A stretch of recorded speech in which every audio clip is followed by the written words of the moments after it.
Hello, everyone. Welcome to our Client Acquisition Masterclass hosted by CineCircle. We're going to get started literally in a moment. Before we go on, just wanted to ask you guys if you can give me just a thumbs up in the chat, just to let me know that you can hear me well, the screen is clear, and everything is technically all right. So feel free to do so. And there's going to be, by the way, a 30-second lap, roughly, between what I say and what you hear. So over the course of the webinar, whenever you want to ask a question, so feel free to do so, but I might reply a little later, and it's just because of the technical lag. Okay, cool. I can see the first message is coming through. Everything seems to be all right. And before we start, I would say let's go for the program of the day. Just waiting for the last few people to connect. So what we're going to cover today. Now, the webinar is something encompassing strategies to acquire clients, but also mindset and tools that you need before starting and getting on with your customer base. And we're going to start with a creative industry landscape overview. Great that I see thumbs up keep coming through again. Feel free to also let me know where do you come from, what you do if you are a photographer, a videographer, an editor. Fantastic. Thanks, Anton and Pablo. And we're going to dive straight into the webinar in a second. So yeah, to recap, I'm going to start with an overview of the creative industry landscape, so the past, the present, and future. Then we're going to move into mindset and tools. So before the actual client acquisition, before you need to get on with the actual acquiring clients work, what you need, like main tools, mindset, everything you need, the base in order to start. Then we're going to dive into the client acquisition system, and that's really, I guess, the stuff you guys are here for. So a full breakdown of the methods and the systems I've been using over the years to acquire my clients here in London. And finally, we're going to see how to secure your long-term growth. So keeping the momentum up is going to be crucial after you have started and obtained positive results from your client acquisition. But how do you do in order to keep this momentum going? That's what you're going to see in the last chapter. Cool. I see some guys from London, other from, I guess, surroundings. And I think we can get on with this. Again, if you have any questions at all during the webinar, feel free to drop them into the chat box. I might reply either on the spot or at the end after the webinar, but we're going to have a proper Q&A room. Now, before getting on, a few words about myself. So I'm a film director and a travel photographer. I made 4 short films. I have 2 feature documentaries in post-production, hopefully ready before the end of the year. And as a travel photographer, I work with tourist boards, marketing institutions that deal with travel and tourism industry in general. In the past, I used to be a door-to-door salesman. I used to be a call center operator. I was a recruitment consultant for 2 years and a film production manager as well. Now, I moved to London about 8 years ago, and the reason I have all these sales jobs under my belt is because in the beginning, like most people, I guess, most people moving to London, I really needed to make a living alongside my freelancing work. So in the beginning, being a photographer and a filmmaker was not enough to sustain me, and that's how I started to get into those jobs. Funny enough, after 3 or 4 years as salesman, recruitment consultant, and so on, I had acquired enough skills that allowed me to move out and literally quit my full-time jobs, get into my freelancing full-time, and use the same systems, the same methods, the same techniques that I had learned in my full-time job for my career. And this is what I'm going to share with you today, basically. So what we're going to talk about are systems and strategies that are used every day at corporate level as well, techniques that people use all around the world to acquire business across different sectors. And that's something that I have adapted and tailored for freelance creatives like ourselves in order to get you a better head start on your client acquisition. So cool. You can look me up online. Obviously, I have my website over there with photography work, and then my NDB as well, just so you know that I'm actually a real director for those who wonder. So you are cinematographers. Someone asked if I'll be sharing the slides afterwards. Yes, you can email me afterwards. There's going to be my email at the end of the webinar, and I can send you the slides. That's absolutely fine. West Midlands, so lots of people from the UK. So fantastic. Now let's start. Creative industry landscape. I feel it's important to to talk a bit about it, because even though we have been in the business for quite some time, we started probably, some of you started already quite a few years ago, like myself, we kind of sometimes get lost on the way or don't really keep up to date with what is going on in the creative industry. And so what's happening out there, we kind of tend to get lost in our day-to-day and in the struggles that we encounter. But it's important to get back on the big picture, get back on the industry we are actually thriving in, how does it work, and how we can make the most out of it. So the number one thing, it's time to ask, is it a good time or a bad time for being videographers, photographers, content creators in general? Are there enough opportunities out there, or is it not? Because most times, let's face it, we feel that there is not enough, that the sector is oversaturated, the market has just too many people offering what we offer already, and competition-wise, there is just an endless amount of creatives offering exactly the same services. Now, truth is, after many years in the industry, and after especially my recruitment consultant experience, where I was liaising directly with clients hiring creatives for their own businesses, I realized quite a few things that changed my mindset in a very positive way. In terms of, is it a good time or a bad time for being content creators and visual storytellers? Truth is, this is the best time ever, because there is an increasing demand for content coming from all sectors, from any sort. Whether you work in a corporate environment as videographer, photographer, whether you work in fashion, in the as a food photographer, interior videographer, anything like that, there is an increasing demand for content, because social media and everything that is online requires this content for businesses in order to move forward. There is a very quick access to opportunities. We are not talking about only job boards, but also all the apps, all the ways to promote us on social media. It's very easy to connect and promote yourself throughout all those platforms, and you can really afford to buy anything you need to start your business. Really affordable equipment.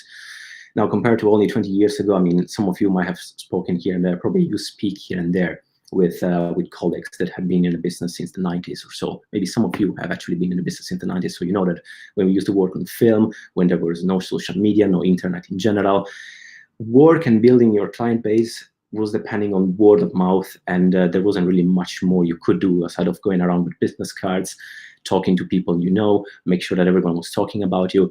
Now it's really a luxury time to be in what we are. And I like to remind it, because sometimes we feel that we're just in the wrong place and we're just too small compared to the overwhelming reality out there. But anytime you believe so, just remind yourself of those things, because you're not in the wrong business. What you do is of huge value for many, and it's definitely the best time ever to be visual storytellers. In terms of opportunities, are there enough opportunities out there? Well, truth is, there is really an unlimited amount of opportunities, as I'm writing here, because every single business needs ongoing creative content, as we were mentioning.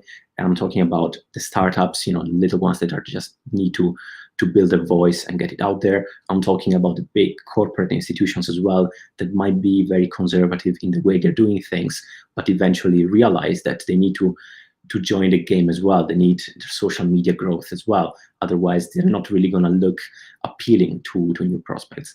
And there is this huge hunger for new ideas.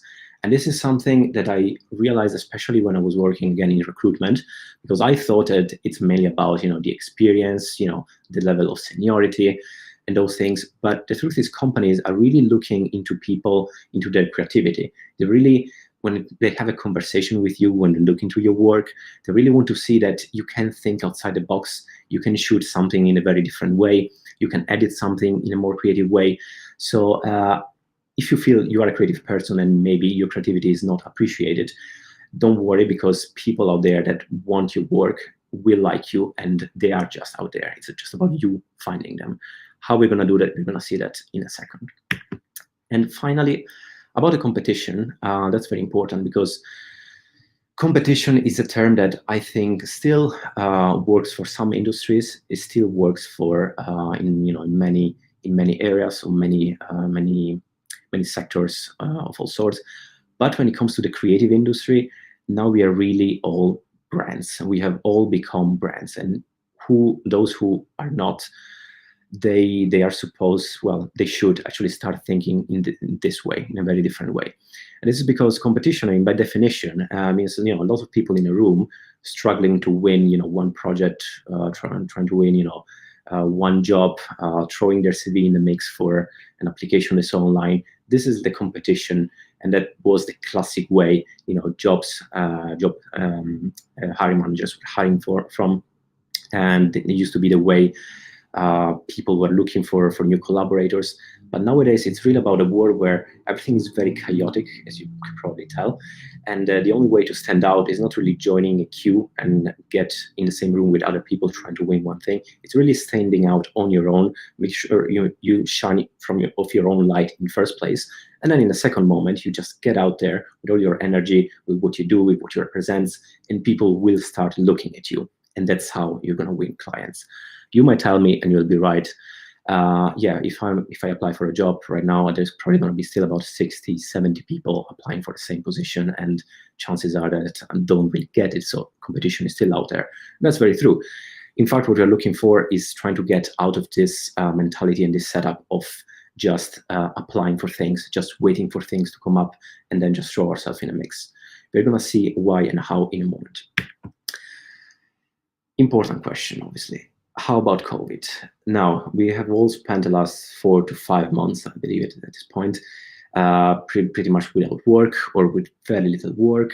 There was the lockdown, there was a forced self-isolation, industries were shutting, clients were putting on hold their entire business. So how do we do that now that COVID is still on? Some of you might have already restarted to work, to get paid work from your own clients. Some of you might still need to wait a little while, and I'm amongst them because I work in that travel and tourism sector, which is going to pick up probably from September onwards. But whilst COVID might not be the greatest time for paid work, I realize it is a very, very good time to win clients. So whilst you're not going to get anything for the foreseeable, if you're not at the moment, I can guarantee you can really start to line up your future prospects and the clients you will be working with from September onwards right now.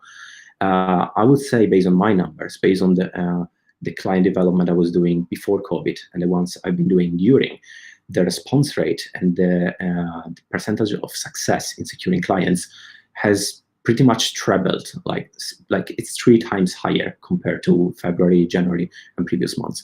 So at the end of this webinar, you can really start and make a really strong head start on your client acquisition without worrying about what is still going on out there, if the businesses will pick up only slowly, because it is already a great time to win your new clients. Now, let's go into the more concrete stuff. Now, mindset and tools. So what you need to get started. A few of those things are going to be kind of obvious, but again, I feel it's really important to remind yourself of it, especially if you're at the beginning of your career, because we all, start and get into the creative industry with a very precise intention, clear goal, knowing what we want to do. And then we kind of expand on the way. We start to become multitasker, from the idea of filming becomes filming and editing, then doing some animation and doing a bit of that. We become jack of all trades, which is perfectly fine because this is what allows us to thrive in first place. But when you start to be at the middleweight to senior level, and you really need to focus your efforts on something, then it's time to get clarity about your goals. So clarity, what does it mean concretely? We are talking about being brands. Now, clarity is about defining your creative identity in first place, and that means committing to the niche or the specialism you love. It could be anything. You only know what. You started maybe because you wanted to be a food photographer, a fashion videographer, a film director of any sort. And I had a person I coached about a month ago. They wanted to photograph animals only. That's perfectly fine. You can always photograph puppies for the rest of your life and become the star in the sector. That's wonderful. Important is you know it and you start defining this creative identity in first place and define the big picture in second place. So where do you want to get? I'm not saying, and I will never say, that you need to pick something over something else forever. It might be that you love to do 2 or 3 things at the same time, and that's absolutely fine. I mean, I myself am a director and a photographer. I need both sides to feed, to nurture my creative identity. I cannot be a film director only. I cannot be a photographer only. So I do both those things. The important thing is when you choose, you actually focus on the areas you you know you want to pursue in the long term as well. And you start putting aside gradually as much as you can all those side activities that you know are not really going to lead you anywhere. It's something that maybe you fall into on the way. And again, that's fine, but it's really time to stop them if you want to thrive in your own niche. Once you have started putting your efforts and focus in your area of interest or your couple of areas of interest, then it's time to really act, behave, and talk accordingly to this identity every time and everywhere. Because most of the times when I meet colleagues and I ask them what they are and what they do, sometimes they tell me very clearly what they are. I'm an event photographer, I'm an event videographer, I'm a portrait photographer. But most of the times, some colleagues, they don't really know exactly what they are anymore. They do a bit of everything. They do a bit of corporate, they do a bit of this, a bit of that, some films on the side, some short documentaries, so that you don't really know what they are. Problem is, if you keep being this jack of all trades, this person that has a very vague identity, something spread all over different specialisms, people are not really that likely to remind you, to remember you, to offer you work when they will need you, because they don't remember you for something specific. So this is why it's really important to, once you have defined your creative identity, put your efforts in there, just start behaving and talking about this identity literally every time and everywhere with everyone. You need to become that one person only. And remember, on the way, experimenting is okay. Changing interest is always going to be okay. Restarting is always okay as well. I mean, I like the idea of failing and restarting something because I realized on the way it is just part of the game. You cannot get everything right immediately. You might think you feel very attracted by a specific niche. You start doing it. Maybe you're attracted by portrait photography. You start doing it, then you realize it's not really your thing. That's absolutely fine. Just change. Just pick something else, because on the way, you're going to encounter something else you're passionate about, and start focusing your effort towards this new thing until you find your dimension. Because the moment is going to happen when you realize this is actually what I want to do, this is what I'm good at, and what I want to keep doing forever. The big picture needs to be there to lead you at all times. Number two, after you get the clarity about your goals, it's time to really get to understand your industry. And I'm not talking about the creative industry in general, but really the specific industry you will be operating in according to what you are. Now, who are your clients? What do they need?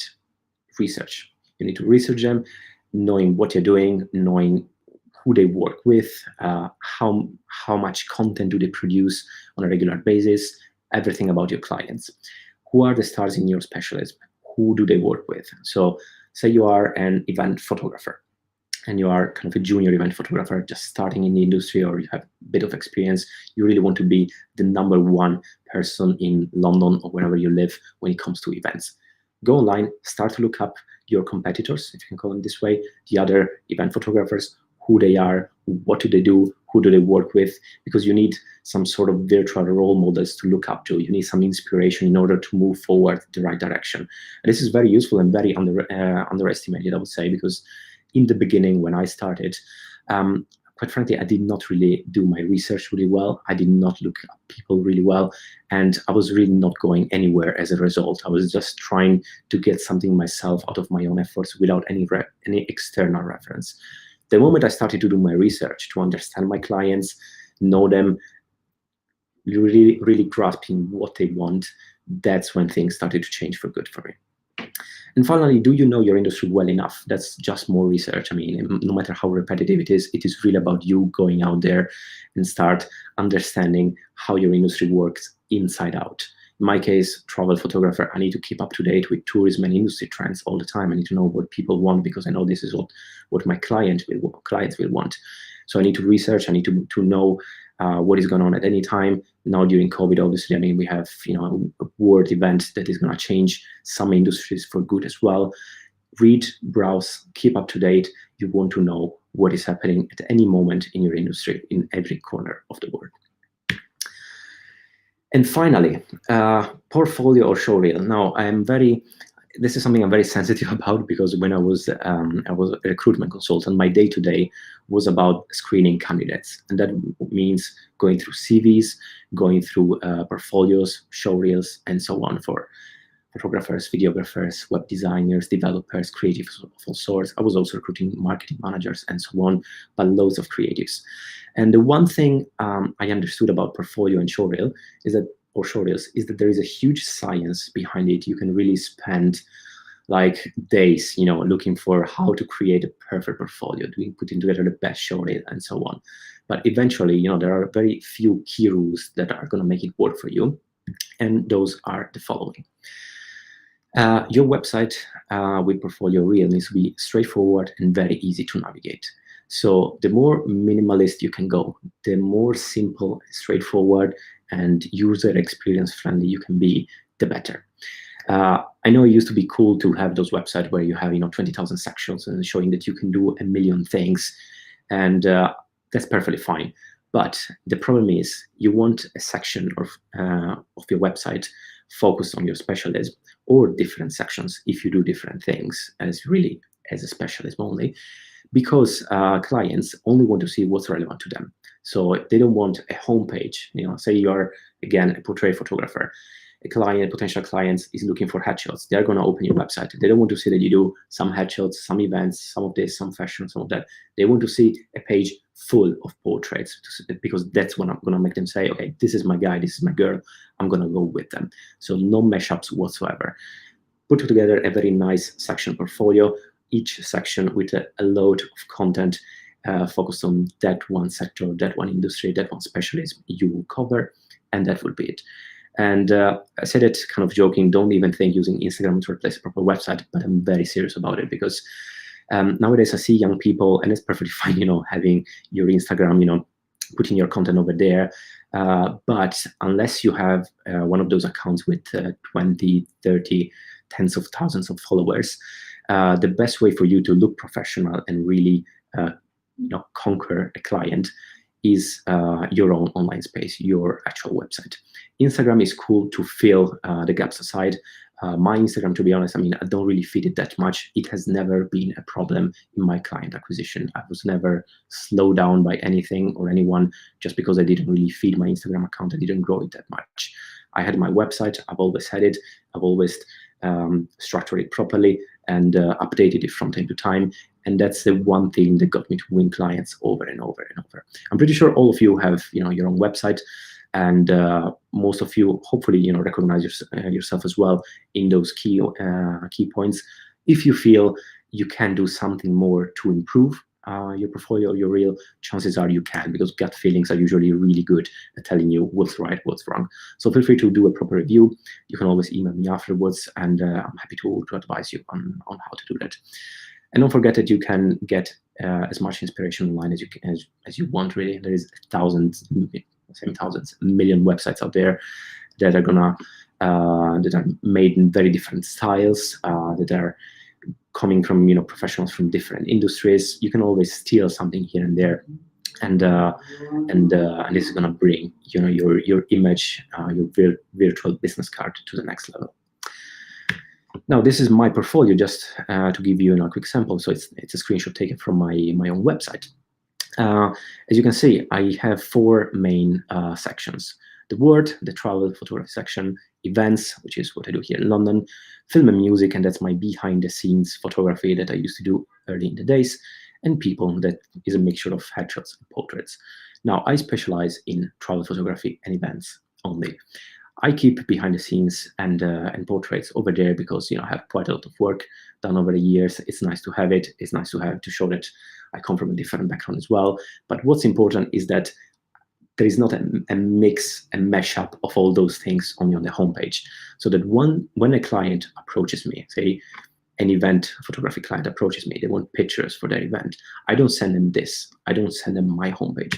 I send them straight to this. This is my matthiasfalcone.com/events.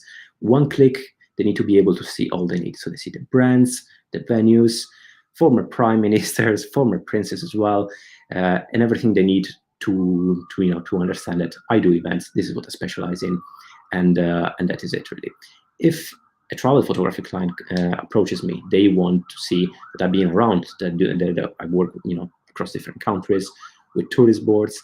In the travel industry, I don't send them this for a homepage. I'm just going to send them this, my travel photography page, where you have a spotlight, of the latest project on top, and then you scroll and you have all the pictures I've taken, in Africa, in in Europe, in Asia over the years, and so on.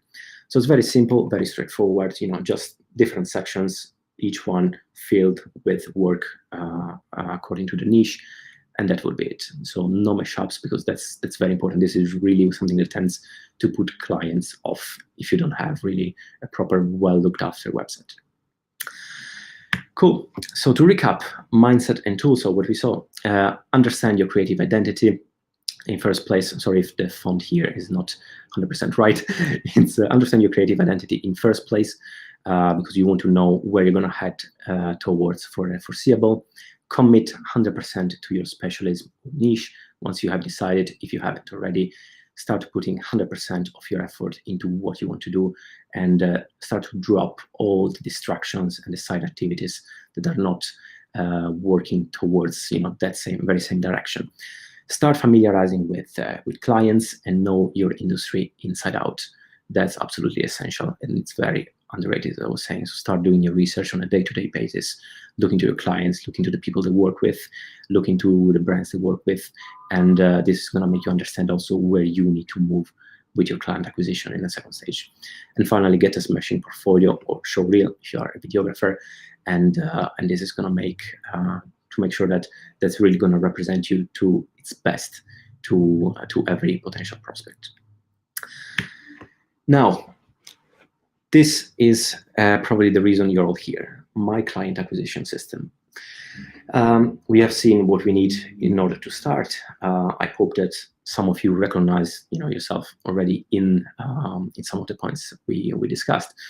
Now, what I'm gonna explain next is are the three methods I've been using over the years to build my client base from absolute scratch. So the moment I left my full-time jobs in the past, I was already kind of a freelancer on the side. Obviously, I was doing my photography on the side, but I really wanted to be a full-time freelancer.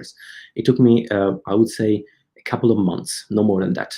It took me that short amount of time because I have applied those three methods consistently over those 2 months. They brought me clients almost immediately. They didn't require any preparation whatsoever. They were simply the same methods I had been using in my full-time jobs previously, and I just had adapted them to the creative industry, to what I was doing in order to make them work best. I've already done all the trial and error for you, so I'm just going to share basically what works. I'm going to be sharing real-life anecdotes as well for those who wonder, and you can always ask me again things on the side if you want, if you have any questions popping up on the way. Now, out of these three methods, method number one is something that I find very useful at the beginning of your career, and I'm pretty sure that most of you are actually using it already. Methods number 2 and 3 are the more personal ones, the ones I believe you're maybe not using that much, and the ones you will be mastering after this webinar, and those who are going to make you actually your fortune on the way, because those are the ones that are going to bring you most of the clients. But I will start with method number 1 because it is still something very useful to master at the beginning of your career, and that's job boards. Now, the thing with job boards, they have the pros and the cons. On the one hand, many opportunities advertised literally every single day. So tons of jobs on Mendy, Shooting People. For those who live in the UK, those are my websites. Several companies hiring over there. It is very easy to apply because once you have the subscription, you can just throw yourself in the mix without really any hustle. But at the same time, the cons are not so irrelevant. Now, the competition on job boards is huge. I mean, you apply for a job, there is going to be another 70, 80 people doing exactly the same.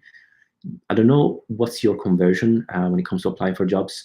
When I was applying very actively on job boards in the past, I was winning maybe a job every 3 or 4 months or something like that. And this was out of dozens and dozens of jobs I was applying for. And there is nothing surprising about it because again, the competition over there is huge. It's a very, if you want, old-fashioned way to get jobs, and it's fine because it's a classic way, but it's not really something you want to rely on for the rest of your life. Also because it can get very expensive, because some websites, especially the most popular ones, are they ask for quite demanding fees And the thing I like probably the least about job boards is that they require a very passive mindset, because you cannot really control the opportunities coming up. You cannot really control if you're going to have jobs that are suitable for you in the foreseeable. You have no control whatsoever on what is going to be advertised tomorrow, after tomorrow, next week, and so on. And this is the one problem I find with job boards. So what's the best way to leverage them? So what's the best way to really use job boards, make the most out of them, making sure that every potential opportunity is hidden behind those adverts as well, is something you win. And at the same time, how to make sure that your entire career and client development doesn't depend on them.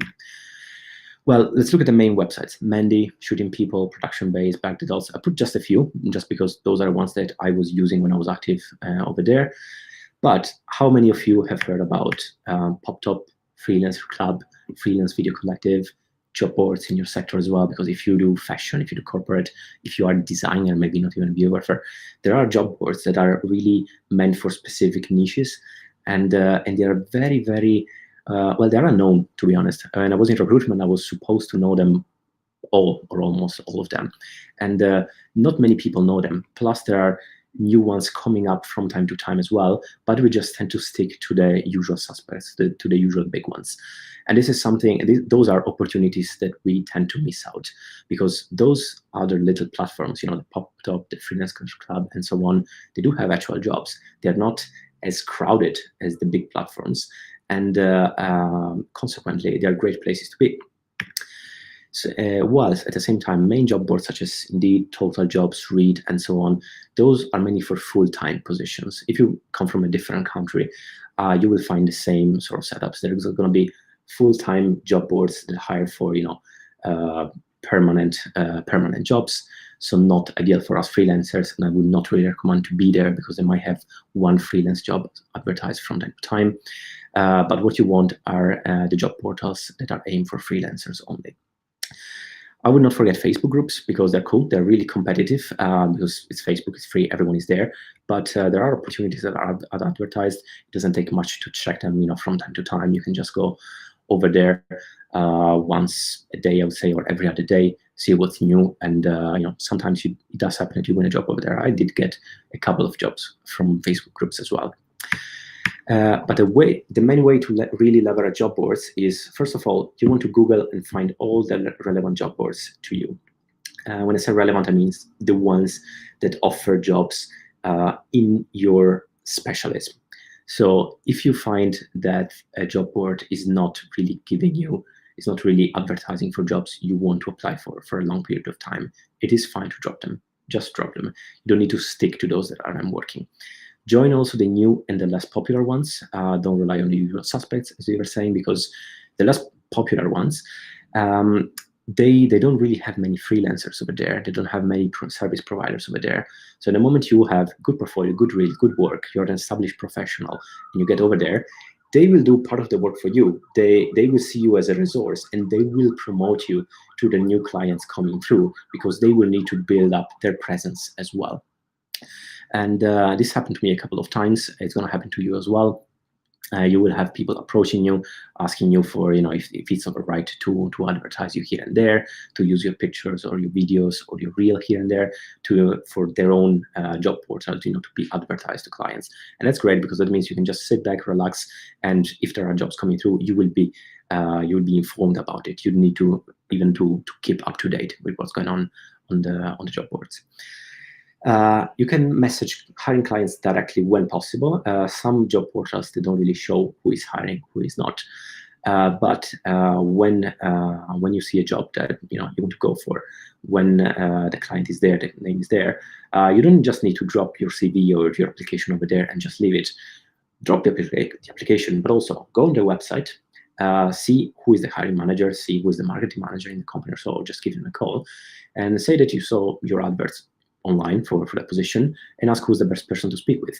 Because one thing I can guarantee you about hiring managers and people hiring in general is that they don't really like the idea of going through 50, 60, 70, or 100 applications. In fact, if you can save them the effort, just giving them a call, tell them, I saw your advert, I'm up for a job, I'll send you my email with my short reel, let me know what you think. if they like you, they're just not even going to bother checking the job applications. So this is a great way for you to skip ahead of the queue, build already kind of a relationship with a hiring manager, and potentially win your job. It did happen. It's something I've been doing, especially in the beginning of my freelance career, and it did win me some jobs. And it was a very, very great feeling, because sometimes, when they advertise on those big portals and you don't really have many chances to get it, the moment you call, you email them with your website, you have a quick chat with them, and you just win the job on the spot. It's a very, very good feeling. Now, it's not always going to be possible, but keep an eye, because when possible, just do so. It's going to be a game changer. And again, when the websites, when the job boards are not working for you, just stop using them. It is perfectly fine.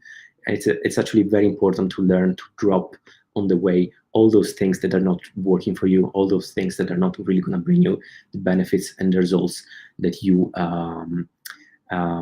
after, because otherwise you end up just sticking around and hoping that something is going to change, whilst actual work is going on elsewhere, whilst actual projects and opportunities are being advertised and are being given elsewhere. Budget your fees and results as well, because you want to know how much you're spending for job boards, what is worth it, what not. And after, I would say, give yourself a 3 to 6 months trial period for new job boards to see if they work. If you have been on some already for this amount of time, look back, see how many jobs you actually won here or there. If the result is good, if the conversion rate is good, fantastic, keep it going.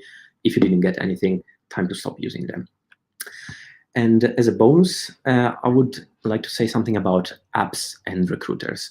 Now, with the apps, I realized that over the last 2 to 3 years, many startups started to offer job opportunities to creative freelancers, because they realized there is a huge demand. As I was saying in the beginning, usual conservative classic job boards cannot fill the demand for all those clients. All those clients at the same time don't really know where to go to find those creatives, because let's face it, we're not really great at advertising ourselves either. So those startups started to meet this demand by connecting us, the freelancers, with those clients, those young, fresh brands looking for creative content. With the apps, the good thing is most of the times you don't need to apply for jobs. You just need to create a profile, be over there with your website, your work. And the apps, or better, those who manage those apps, they make the money out of clients hiring, not on freelancers applying, which means you can just be there. You don't need really to take any sort of action. And in the moment something comes through, they will inform you. They will drop you a line, a message saying that someone has asked you for a quote, say that someone is interested in portfolio, wants to know more, and then you can proceed and move forward based on that.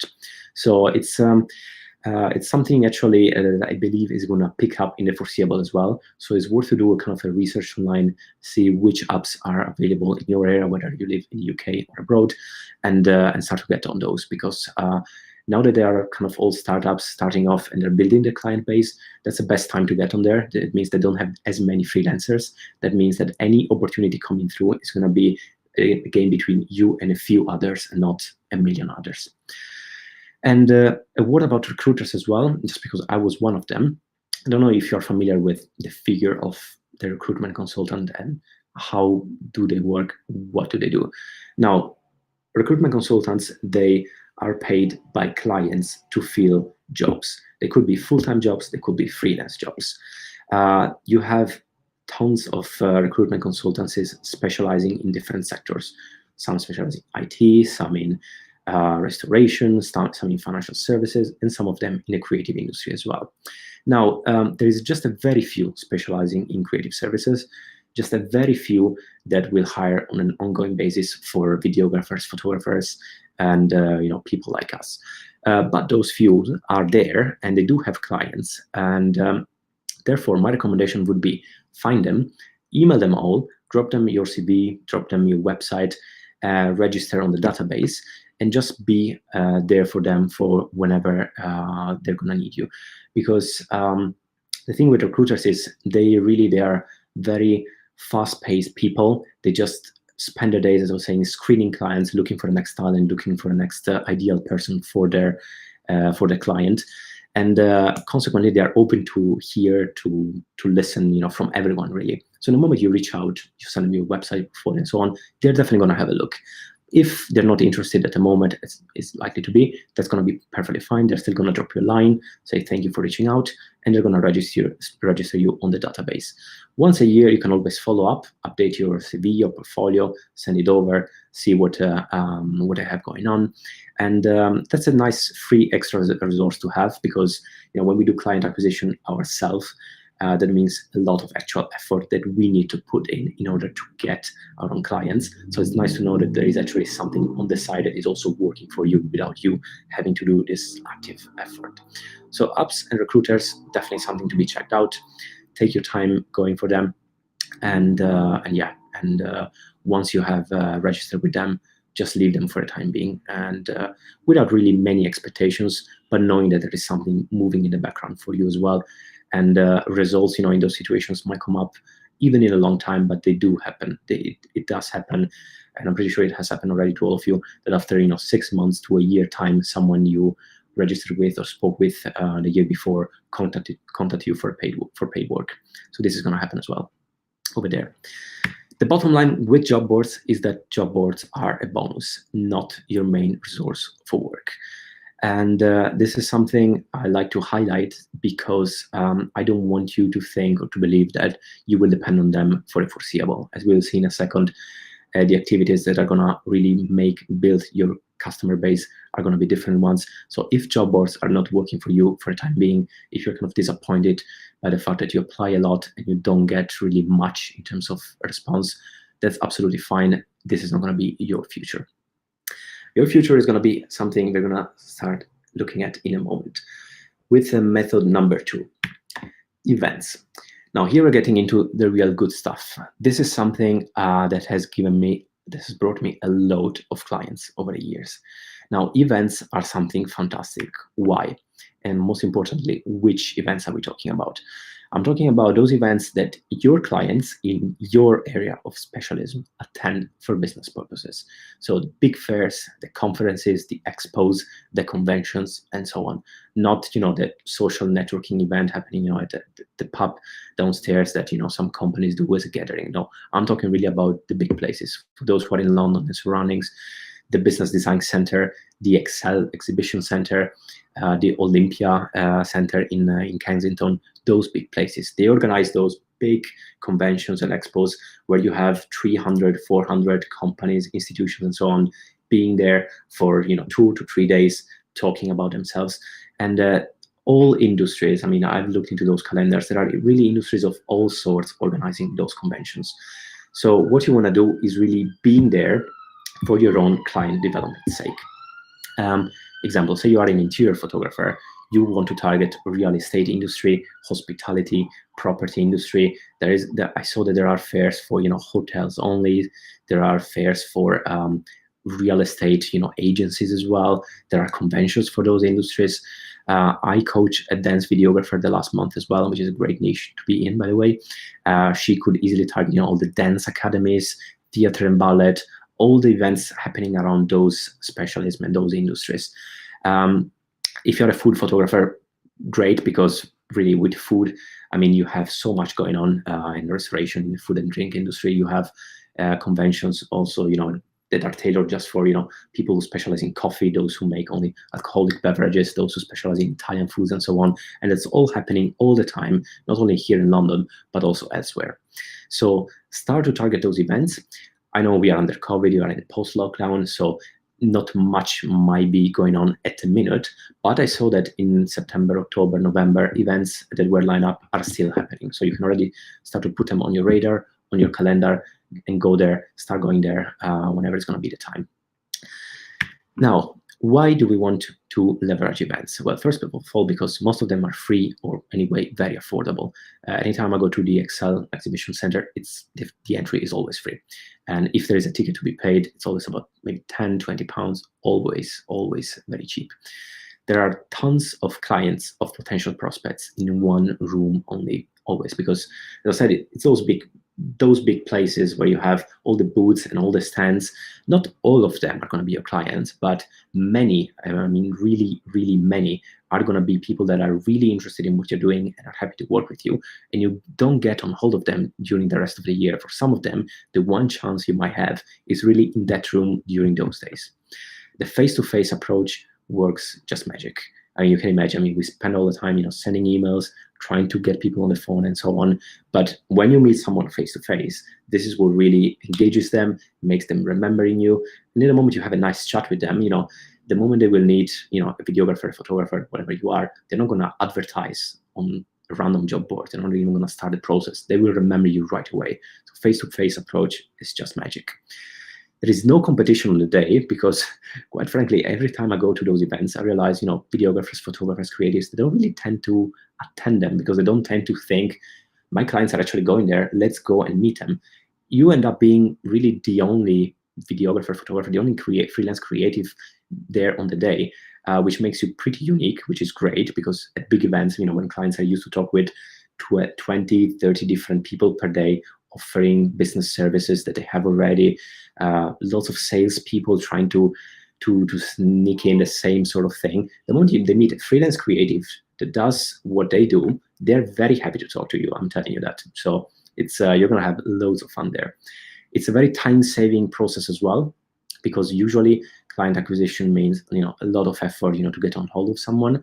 In the moment you're in a room with them, of course you save a ton of time, and the conversion rate that you get out of those days is also huge as well. It's really, really huge. I mean, the last year I was at a big travel fair in November. That was one day of work, like one day of me going to the event, talking to everyone, sometimes doing the same round 2 to 3 times in order to talk to the people I missed out on the first time. And I got 5 or 6 really big projects out of it. I got one big agency that works, with photographers and creative creators on an ongoing basis. So that was really one day of work for a lot of conversion. So absolutely go for events because they are fantastic. Now, how do you prepare for an event? That's pretty straightforward. So first you want to find them all. So it's all about research at every stage, really. So you want to find all the seasonal events that are relevant to your client base, according to what you do.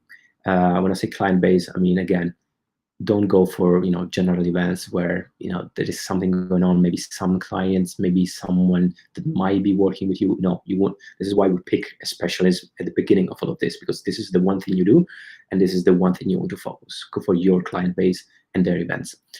Join those events, get tickets for all of them, because well, you don't want to miss out, and sometimes some events might get sold out. So act proactively, secure your entry to all of them.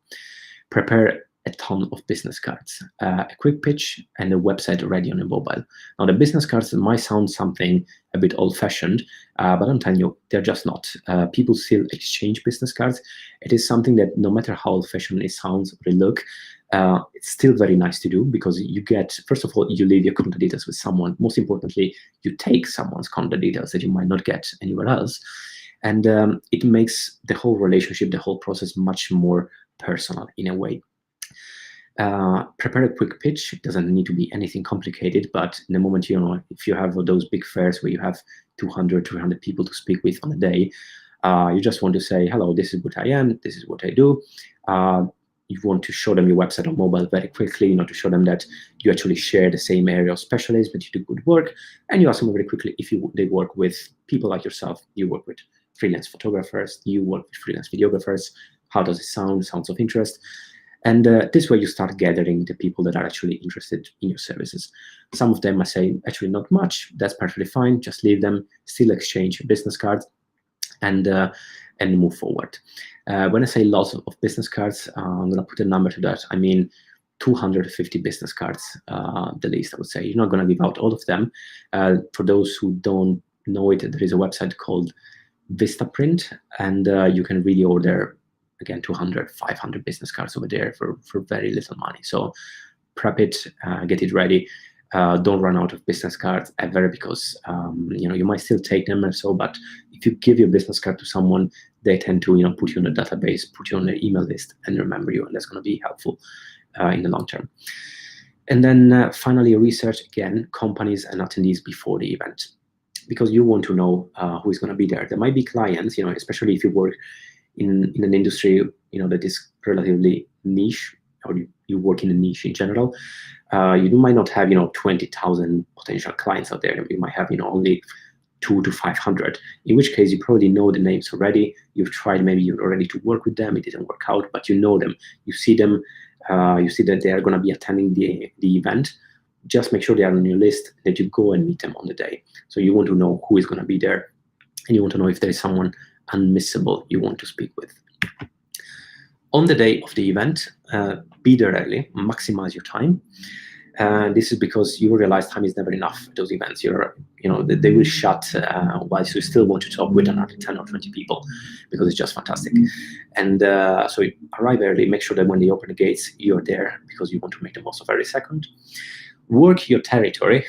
This is a very door-to-door term, if you can call it this way. That means really talk to everyone and don't skip people at all, because you never know, you really never know where your next client, your next prospect is hiding. Sometimes, when you are in a big place with too many people, you might be tempted from skipping, one or two stands that look empty, one or two because they're just far away. Don't. Just talk to everyone, because it has already happened in life. I'm pretty sure about it. You're gonna find people that are going to work with you possibly forever, are going to be long-term relationships that are coming out of either a referral or a last-minute call, a last-minute approach that you do on the spot. So don't prejudge anything and anyone. Just talk to everyone on a day. The pitch needs to be, as I said, quick and straightforward. This is who I am. This is what I do. Show them the website. How does it sound? Nothing more complicated than that. Take the business cards, notes on everyone. If you are a bit old-fashioned like me, I like to keep notes, because sometimes at the end of the day, you don't really remember that person, what were they doing exactly, were they interested, were they not. So take notes. You can take notes on the business card directly. It's easy. And take time to build also those relationships on the spot. Have proper conversations with your best prospects, because in the moment they like you, you like them, there is synergy. It's fine to spend a couple of minutes with them having a chat about either yourself or themselves. That's going to make sure that they will remember you right away after the event and during future moments when they're going to need your services. After the event, make sure you email everyone the day after, and you start following up from that moment onwards. So don't leave anything to chance. Even if you had a proper conversation, you left them your contact details, you need to be the one taking action. You need to be the one following up from that moment onwards. So nice to meeting you yesterday. It was great. Again, this is my website. Is there anything I can help you with in the foreseeable? Looking forward to working together. That's it. That's all you need. Again, taking action is really key here. So you never want to be in the passive position waiting for someone. You want to be the one initiating the conversation and the future business. The bottom line about events, I'm not going to make it complicated. Events are just really, really awesome. So don't miss out on them. Really make sure you are at all the events that are relevant to your industry and really make the most out of them, because you're going to love them. I can't wait really for the events to restart, because you're going to come out of them so regenerated, with so much more confidence, and more concretely, with some new clients as well on your books. Method number 3. Now, this is where most of my clients come from, I would say. I have built my own client list from scratch when I went freelancing by using pretty much what I was doing when I was in recruitment on an almost day-to-day basis. I said it already. The way I was doing it is something we're going to see in a moment in detail. This is really this is where the hard work goes in. You're going to spend a lot of time building your own client list, especially in the beginning. It might feel very overwhelming in first place, and it is, but it's perfectly fine. We've all been there. I just want to make sure that you remember for the foreseeable that this is going to be the way forward for you, and what is going to bring you most of your client acquisition results in the foreseeable, in the moment you start applying those systems consistently. Now, why do we build our own client list? Why are we supposed to do that? Well, first, it's the best and fastest way to take charge of your career. Because as I was mentioning at the end of the previous chapter, you want to be in the active position. You want to be the one initiating the activity, the connection, in order to get to the results as fast as possible. By building your own client list, you're going to do that on a day-to-day basis. Doing it also allows you to gain a very deep understanding of your industry, how your clients work, what is going on. And as we said in the beginning, it is very, very important that you know your industry inside out. So this activity really complements nicely the whole understanding and knowledge side of things. Building your client list is also going to make you understand how your clients think and work. And this is going to be absolutely essential because let's face it, that most of us, we don't really know what the clients want in the beginning. We just think they want, the picture, the video, the editing, this and that. What do they want concretely? Because there is always a big game plan behind all of this, behind the little content we are producing for them on a one-off project. You want to know those big pictures because that's how you win them for, the long term. And building this list also develops all the key skills that you will need for years and years to come. And we will see which ones they are and how later on. It is also going to develop a very active mindset, the right attitude when it comes to client acquisition, and it's going to build a lot of confidence in you. Because I found that especially young creatives, young videographers and photographers, they tend to lack confidence because it's really, really tough to have a breakthrough in first place, to get enough clients that allow you to live and thrive on your creativity. Building this list is going to boost your confidence in ways that you cannot imagine, especially when you start to get results. And finally, you only need the internet, phone, and laptop. Nothing else. I'm not talking about online marketing. I'm not going to be talking about Facebook, Instagram adverts whatsoever. This is something that I've been doing really from my desk at home from day one. And this is how I got my clients, as I was saying, in a matter of a couple of months. Now, step one. Find them all. I hope it sounds very Lord of the Ringish because this was my intent. When I say find them all, I mean find all the clients you have out there that are in your area that you can work with. How do we find them? Well, it's a very simple and straightforward Google and spreadsheet work. You want to gather all the company names, and I mean all of them. And I mean 10, 15, 20, I mean 50, 70, 100, 150, as many companies that are out there that might be your potential clients based on what you do. You want them all. Once you have them, put them on your spreadsheet. You want to take the phone numbers and the best email. Most companies, they will have phone numbers on the website. If they don't, you can Google the name because they tend to put it, when you open the Google, how's it called? It's the little display you have on the right-hand side when you're in your Google search. There is usually a phone number over there. If you really cannot find a phone number, it is fine. Just use the best email. Use the form on the website. Prefer the email when you can, obviously, and put those details on your spreadsheet. Then you want to find the decision makers, creative directors, the CEO, the production managers, and so on. This is because you want to know who is the person you need to keep in touch with in the moment you're in there. Sometimes, you might speak with the assistant. Sometimes you might speak with the colleague of the colleague, but you want to know who is the person that is going to love me and is going to call me back over and over when they need new videos and new content for the business. Top tips for this phase. You want to target medium and small clients. You don't want to go just for the Sky, the Apple, the Facebook, and so on, because realistically, they have already preferred suppliers that are huge, they are big, they are they've been in the industry for a long time. We are going to get there as well. We are going to work with the Apple, with the Facebook, and with all those, the Amazon and those big brands. But when we start, when we are at the junior to middleweight level, there are so many medium and small clients out there that still need our services, that are there to offer us paid work, and they struggle to get out as well, just because they're medium and small. So you want to find them because those are the ones that are more responsive, and the chances to get paid work with them increases exponentially. You want to focus on agencies and clients that need ongoing work, ongoing content. So it is fine, to get the one-off project here and there, because some clients are just going to need maybe the video 2 or 3 times per year, and that's absolutely fine. But when we need to build our business in the beginning, when we need several clients, loads of work coming in and growing on that, we want people that need content over and over and over. So I would recommend to focus on agencies because they work with third parties. They do have my best clients are all agencies, quite frankly. There might be young startups that need constant social media content, and I see those adverts popping up here and there because nowadays, of course, every little fresh young brand, they do need to stand out on social media in first place, so those are great as well. So yeah, focus on those basically.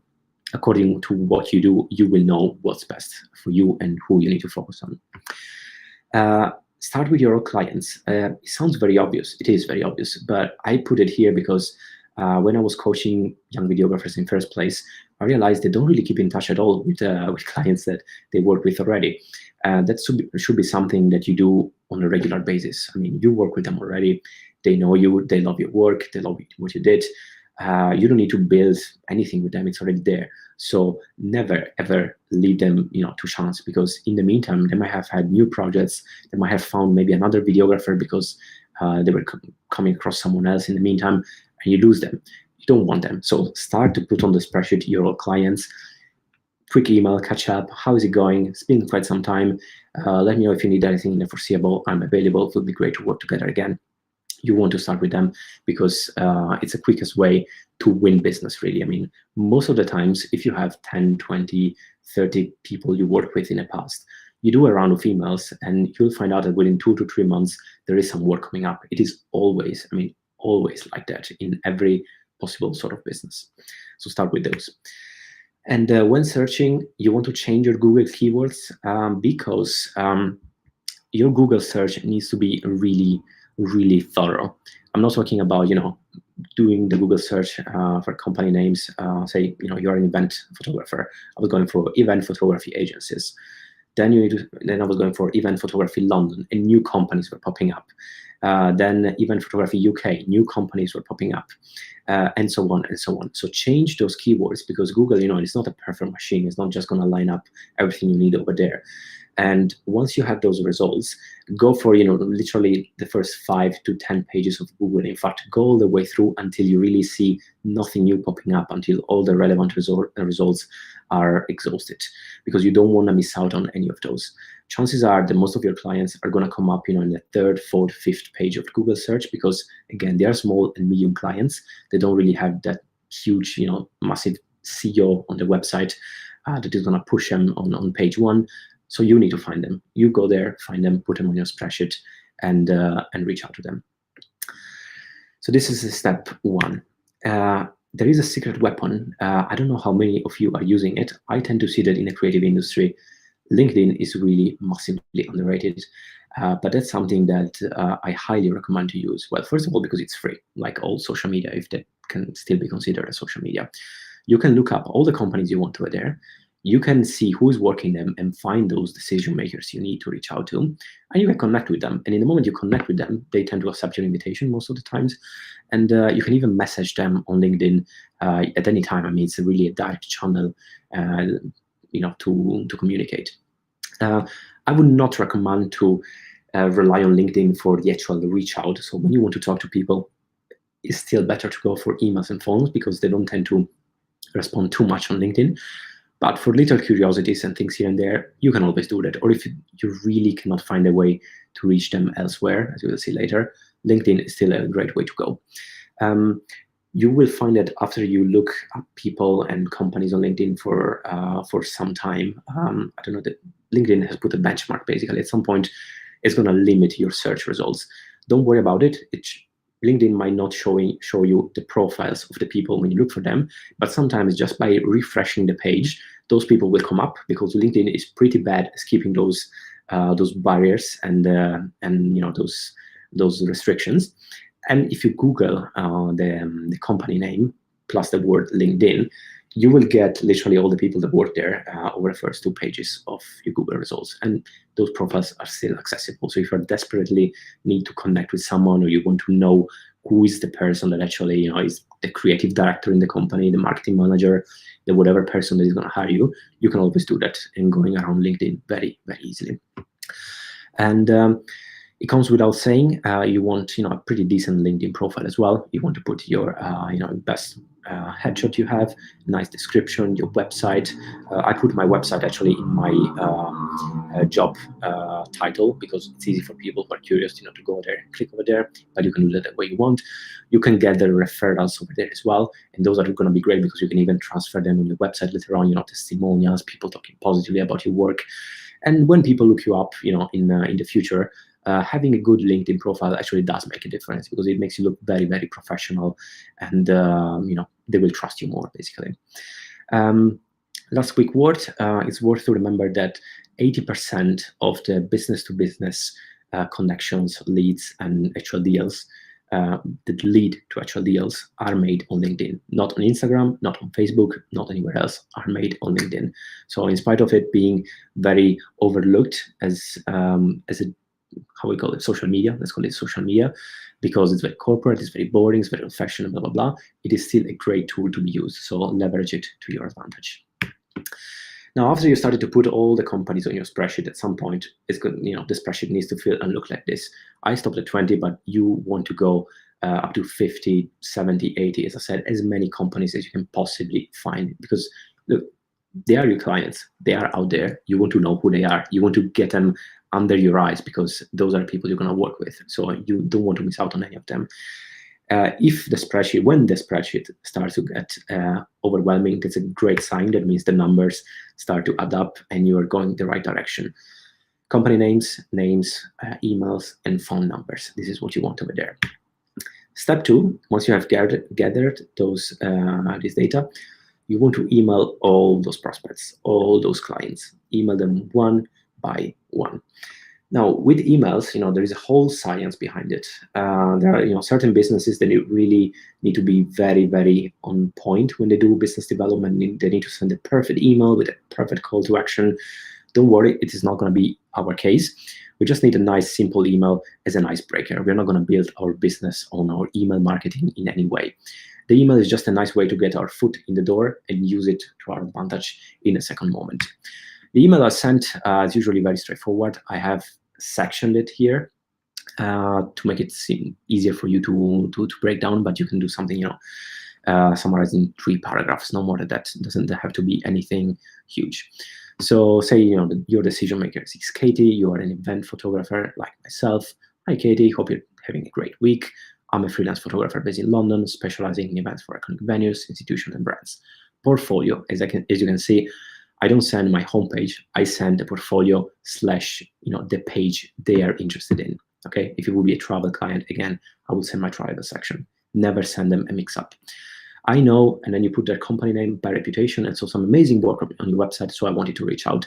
It is important to use their company name, especially if you don't have the name of the decision maker on top, because you don't want your email to sound copy-pasted, by something else or a mass email in general. So it's good to put. You can use the same draft for all clients, of course, but put at least their company name in there. Make it sound that you're actually sending something to them and not just copy-pasting from someone else. Are you currently open to considering new freelancers? And if so, how should I proceed in order to be added to your suppliers list? Quick final call to action because you want to know what's next. Many thanks for your time. I look forward to your response. So that's it. It's really those 4 little, key, we can call them rules to put an email together. As I said, you don't need to overdoing it. Pretty straightforward. Who you are and what you do in first place, so they know what they're gonna read. Link to your relevant work. Mention them positively because it's nice. It's not about talking about yourself, your years of experience, your clients, your this, your that. Talk about them. You just need to talk about yourself in the first line, and that would be it. And then a straight question about next steps. Now, a few email tips to recap: short and on point. Never go beyond 3 paragraphs. As I said, this one was a little more, breaking down to make it easy for you to understand, but you want to really condense all of this stuff in 2 to 3 paragraphs max. Don't make it all about yourself, literally just the first line, and then it needs to be all about them. Mention either the person name, the decision maker, or the company name to show that you're not copy pasting. Use your genuine tone of voice. You don't have to sound salesy at any time. Don't worry about it. always in general, in life, in every, even at events, every sort of client development stage you are, at every connection you made, just always use your genuine tone of voice, because it's very easy, to spot when someone is just trying to get something out of you, and it's always very nice when someone, is just wants to have a conversation with you. So genuine tone of voice in your emails as well. Don't ask too much. Don't ask for, meeting next week, Skype, arranging a call, and so on. This is something I was getting wrong in the beginning, because recruitment tends to be a very pushy environment, so you really want to get a lot out of the people you email. But I realized that in a creative sector, if you just ask, what's the situation like? Are you working with freelancers? And so, is my work of interest? The response rate is much better, is much higher. So just ask if, they're open to considering people like yourself. That would be it. And don't overthink. No need for it. A simple email, a genuine email is more than enough as icebreaker. Step 3, that's when the fun starts, the calls on the following day. Now you have spent the whole day, researching your companies. You have spent the following day emailing all of them, after you found the right people. And now it's really time to get on the work that is going to secure your paid work. Now the calls have one simple, straightforward goal. Talking with the decision makers, get them to like you, and consequently get you officially on board for future work. That's all. Never, and I mean never, expect work from a first call. It might happen, and it's great if it happens, but you don't want to expect it, because this is going to change your tone of voice during the call. It's going to make you sound different. It's like when you need to sell something on the spot. You cannot be relaxed, you cannot be genuine. So never ever call someone with the idea of, I need to get a paid project out of this person right away, or never even expecting it. All you want is really having a very good conversation with them. You do the right things, and paid work will naturally follow. The relationship is going to be built at some point. Now, if you couldn't find a decision maker, just go for a general approach. Hi there, my name is Matthias, freelance photographer. I just wanted to follow up on an email I sent you yesterday about my freelance photography services. Who would be the best person to speak with? Now, this is where the email is useful. This is why you wanted to email all the people the day before. If you don't email them, you call them up. It is fine, but people on the phone, they might say, "Oh, it's great. Were you in touch with us already? Where did you email us already?" If you haven't, then you need to say no, and they're gonna get you easily off the phone by telling you, "Well, email us first, we'll look into your work, and then we'll let you know." If you have emailed them already, they will just open the doors much easily. They're not gonna be, screening you whatsoever. You just show that you have already a foot in the door, you have sent something to them, and you want to know who is the best person to speak with. And if you found the decision maker on LinkedIn, absolutely mention his or her name, because that's going to create an instant connection with the person at the other side of the phone. If that person is them already, that's fantastic. Obviously, you can start to have your chat. Most of the times, it's going to be a colleague, a receptionist, someone else that is going to need to pass the call on to them. So you want to mention that name, because they're going to assume that you know them already. They're not going to restrict you in any possible way. Now, when you have the decision maker on the phone, very simple. Reintroduce yourself, ask if they received your email yesterday. You will be surprised about how many people say, "Yeah, I did receive your email," and you will be wondering, "So why didn't you respond to me?" I have no answer for that. I just realized that people tend to receive email, look for them, even like them, going to the website, look at your work, but they're just not going to reply. Maybe because they think, "I'll do that later," and then they forget about it. We all do that. So don't be surprised if they already know who you are, have seen your email, and just didn't have the time to respond. Be ready for that. If they didn't see your email, that's perfectly fine. You're just going to do the job on the phone. You're just going to recap the reason you got in touch, the email content. You're a freelancer. You like their work. You like what their the company do, what you saw on the website, that they're real, the work in general. Are you open to new opportunities? Are you open to considering new freelancers? That's all you want to know, really. That's the one thing you want to know, because in first place, you might realize only at the second stage that not everyone works with freelance content creators. Some people, they have in-house videographers and photographers. Some people, they have third-party suppliers like agencies that provide the creative content for them, in which case you can reach out and say, "Fantastic, can you give me their name so I reach out to them directly?" You just want to know what's going on in there, if they are potential prospects for you or not. And remember, always aim to have a good conversation, so not to get work right away, as we said. And get them to talk about themselves, because it's nice. People, they tend to love talking about their own business, how things are going, the projects they have going on, what's going on for the future, and so on. And whilst they talk about themselves, you're going to understand a lot about how they work internally and if they are going to be a good prospect or not for yourself. Never mention money unless they ask for your rates. I mean, never, because it's just really bad to mention money on the phone. Asking things such as how much you pay, what are your rates. If they get on the topic, absolutely fine. Tell them how much you charge, and that's okay. But if you ask for something like that in the first call, that's going to sound kind of pushy. It's going to sound like you're not really interested in, what you do. You just want to know how much you pay. They might feel that maybe you're going to discard them because they don't pay enough, things like that. So never mention money. It's just a no-go. What you can mention instead is that you're happy to meet them face-to-face because, again, you're local. You can ask about next steps and if there is any upcoming project you can help with. So you have your chat. You've talked about your services, everything around it. So what's next? Do you have anything lined up I could help with? Any video, any photo shoot that you need in the foreseeable I can give a hand with? It's always fine to ask. It is not pushy. It is genuine. They're going to tell you. Sometimes they tell you, nothing lined up. Sometimes they might say, yeah, actually, we do have something that will be good for you in maybe a month time. So and you can be ready to follow up in a month time. So conversation is the key. And during all this email and call work, expect almost no response to your emails. So that's classic, nothing to worry about it. It's just the way it works. Everyone receives tons of emails. They don't tend to respond right away. Expect decision makers to be rarely around because they have stuff to do. On that note, COVID time, as I was saying in the beginning, is a great time to reach out because all people, most businesses are not working yet just now. So do you actually find CEOs of the company, managing directors, and so they're sitting on the phone?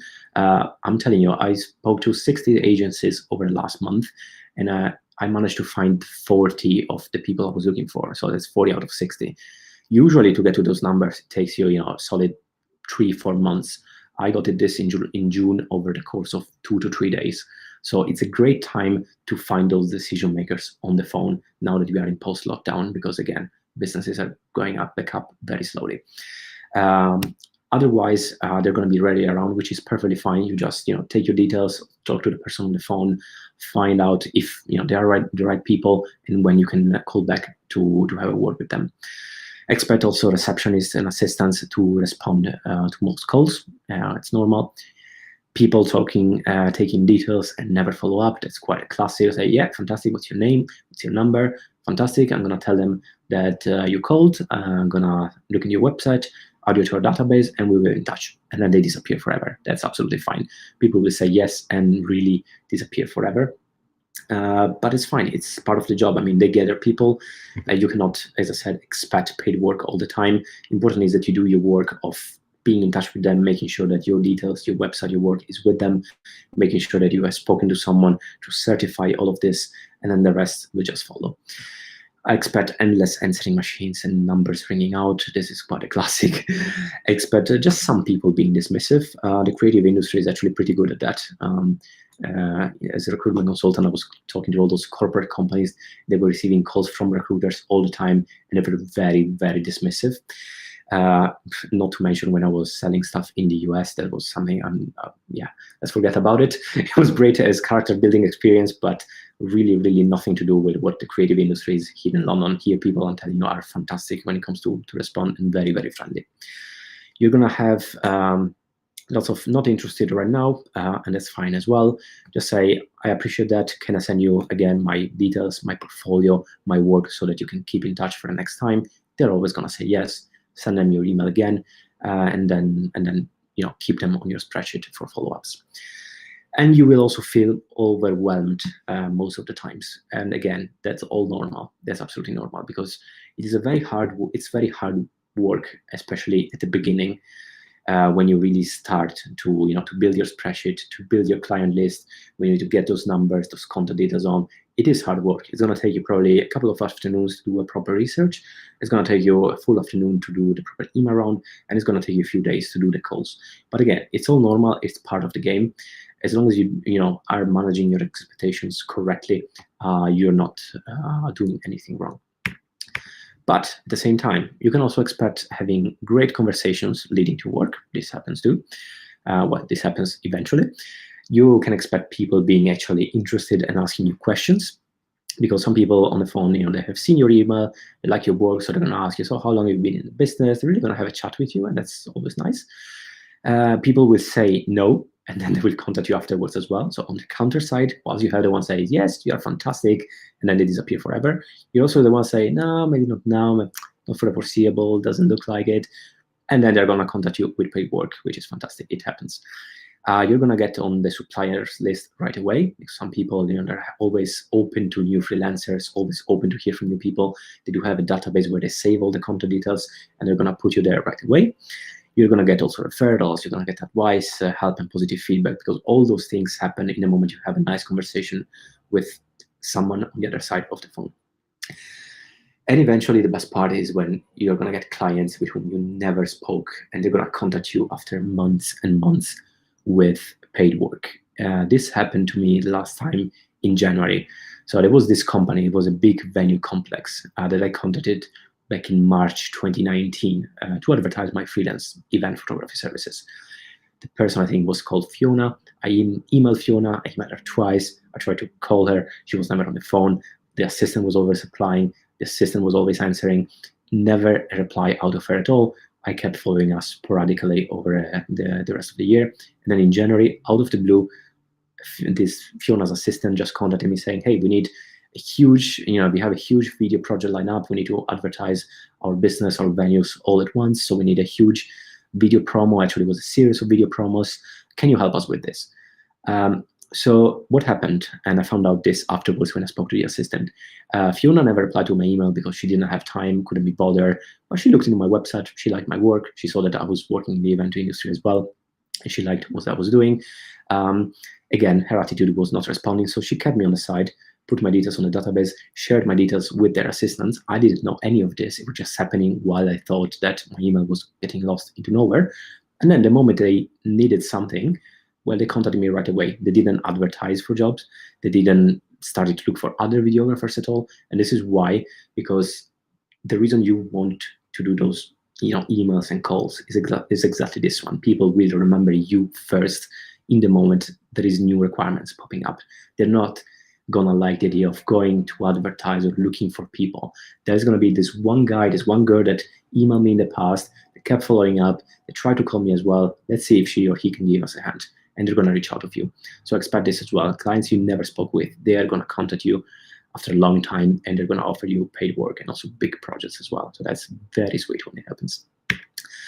Now remember, you just want to get information out of every call. Do they work with freelancers? That's the one thing you want to know. Is there any scope for business in there or not? Are those clients hiring or open to considering new collaborators? Yes or not? With whom is the person to speak with? Who is the decision maker, especially if you couldn't find it on LinkedIn? If you could find it, still ask just to certify that that's actually the right person. Sometimes it might be someone else. You want to know who the person is so you can really connect and chase them and not someone else. We're getting towards 1 hour and 25 minutes. If you have questions, again, feel free to drop them there in the chat, and because we're gonna finish shortly. So we are gonna I'm gonna give you answers in the moment we finish in about 10 minutes. Now, your spreadsheet is gonna look like this in a moment. You start filling it, having your content, having the results of your emails, of your calls. I color code them because I want to start to realize, okay, who are the ones that I need to throw aside? Who are the ones that are gonna be making, the ones that are gonna work with in foreseeable? Who are the ones I need to follow up with? You want to color code them or in any way keep the whole thing tidy, because otherwise you really get lost in it, especially when you start to have dozens and dozens of companies over there. So it's going to look like this. Put some notes aside because you're going to forget who you spoke with, what did they say, if they were open to people or not. if they were looking for someone on the spot or not. Put always notes aside every time you do a call and every time you follow up. The final step after all of this, I mentioned this here and there, it is the follow-up. Now, how do you follow up? After a week or a month, according to your discretion and the information you received previously, you want to email them or phone them up again right away. And what I do is I email them first, as I did the first time. I say, hi there, we got in touch some time ago. I sent you my details. Here is my updated portfolio or my updated showreel.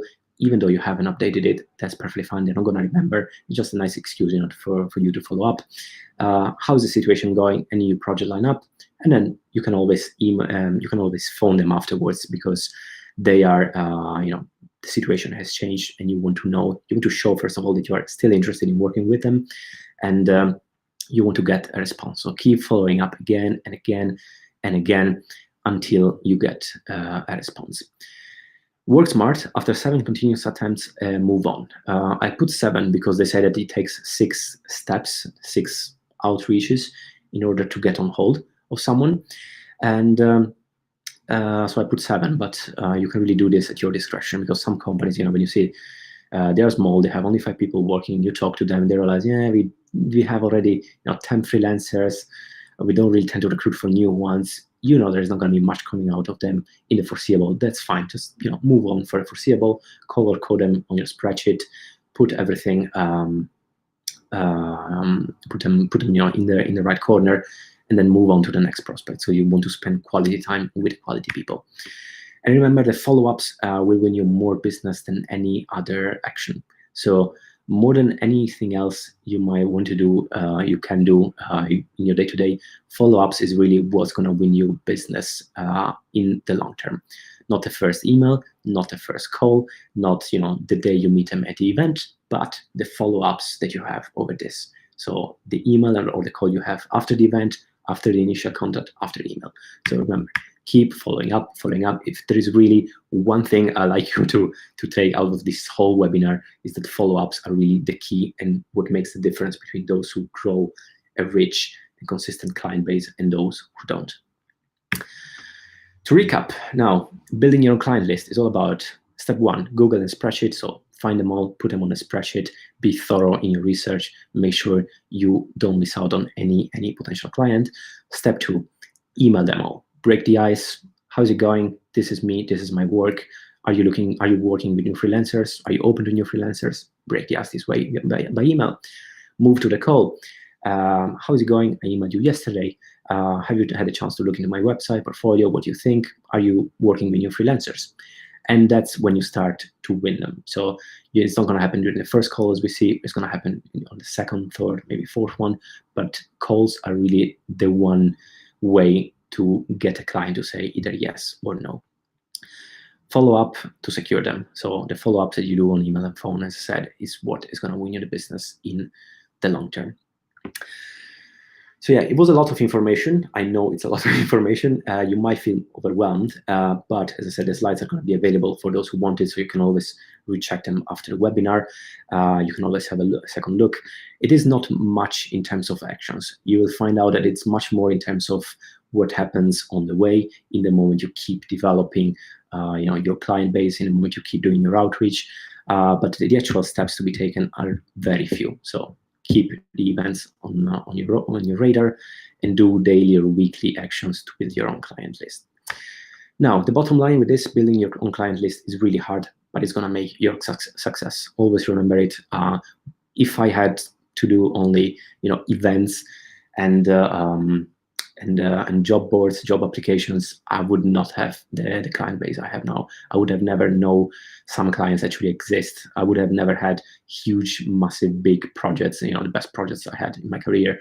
I found all those people through this system, if you can call it this method, building your own client list.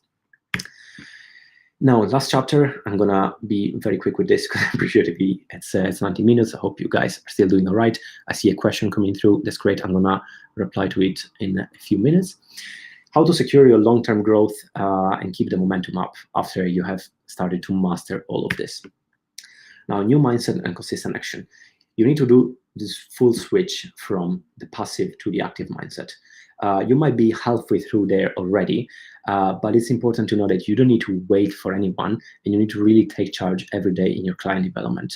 And you'll do that by relying increasingly less on job boards. So the job boards that now might fill maybe, I don't know, 50% of your time and be an everyday thing you check, they're going to take less and less time the more you move forward. The events are going to take over, and the client list is going to take over the more you build and develop it. And this is what I call the switch to the active mindset, because you need to know you need to be the one taking charge every day. You need to be the one knowing that every day you have the the duty to yourself to take action towards your next job, your next project. And it's about really creating it out of nowhere, creating it, taking it out of the next client that doesn't exist yet, that you're not in touch with yet. So full switch to an active mindset. Turn this action into a daily habit. Apply the system over and over. I appreciate that maybe doing it every day might not always be possible, because of course you have to work as well. Do that weekly, not the least, but do that really consistently, okay? And expand also as well. In the moment you have developed confidence and understanding on how this whole system works, how to reach those new clients, how to talk to them, you start to understand how the whole industry works behind the scenes. You'll find your own tricks, to get on hold of people. Test your own new ways. That's perfectly fine. I test ideas all the time. Some of them are going to work magic, some of them are not. That's perfectly fine. Just become basically creative in the way you develop your client base as well. And finally, no compromises. Just always set and keep the highest standard, guys. And this is not only in your work, but really in your client development as well. So I know that it's obvious, it comes without saying, but I wanted to point it out because you want to reach out to great people to work with. You don't want to go for clients that maybe need someone for desperation here and there. You don't want to work with people that maybe are questionable or take jobs that they pay maybe well, but are not exactly what's right for you. We all have done it. I've done it as well. But at some point in life, you really want to understand your creative identity and keep high standards in everything you do from that moment onwards. How you keep that momentum up? Schedule your client development weekly, as I was saying. So never ever leave it to chance. I have people telling me, "Yeah, I'm ready. I think I'm going to wait for the end of summer and then start doing this spring, September, because it's going to be a good time. I have some more time down there." No, you need to start literally now, especially because we are in post-lockdown. As I said, September is going to be the moment most businesses have picked up already. People will be busy again. People will be doing things again. They will be launching projects, managing things, and the response rate is going to go back to the classic one. Right now, it's a great time to reach out to people and line up all the clients that are going to need you when the world is back to normal, when the film production, the photography productions, everything you do is going to be back on track. So start right away. And I would say aim actually for September to be the month where you have your client list there, you have had your conversations already, and you have already at least 20 to 30 new potential prospects over there that are going to give you your next jobs in a few weeks' time. Make out of this client development an absolute priority. No excuses. I would say there's no later, in a week, in a month.